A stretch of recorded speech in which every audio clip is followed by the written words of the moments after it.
Hello বন্ধুরা, finally আমার রান্না হয়ে গিয়েছে। শীতল ষষ্ঠীর রান্না। 6 রকম ভাজা, আলু, ছিম, বেগুন, কুমড়ো, লাল আলু, গাজর সব ভাজা। এখানে কালকের ঠান্ডা ভাত। এখানে পালং শাক, চাটনি কুল দিয়ে। এখানে করে রেখেছি বাঁধাকপির তরকারি। আর এখানে মেন রান্না গোটা সিদ্ধ।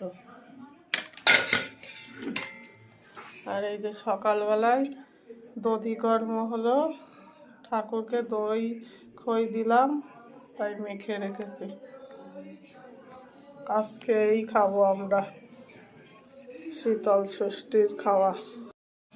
হ্যালো বন্ধুরা, আমাদের কালকে শীতল ষষ্ঠী, ওই জন্য আমি রান্নার সব গুছিয়ে নিয়েছি। এখানে কালকের জন্য বাঁধাকপি করব। আর এই যে এখানে সব রকম বেগুন, কুল, সাদা সিম, এই যে কলাইয়ের ডাল, গোটা সিদ্ধ করব। আর এখানে পালং শাক করব। এই যে পালং শাক আর 6 রকম ভাজা করব, কুমড়ো, গাজর, আলু, বেগুন সব ভাজা করব।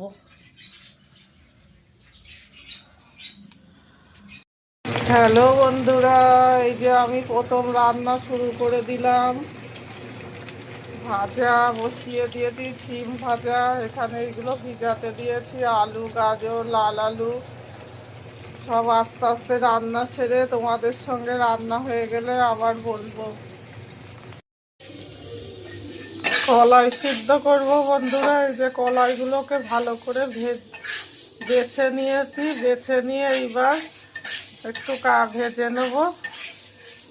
নিয়ে জলে কিছুক্ষণ 8 ঘন্টা মতন ভিজিয়ে রেখে প্রেসার কুকারে বেগুন টেগুন দিয়ে সিদ্ধ করতে দিয়ে দেবো। কলাইগুলো ভাজছি।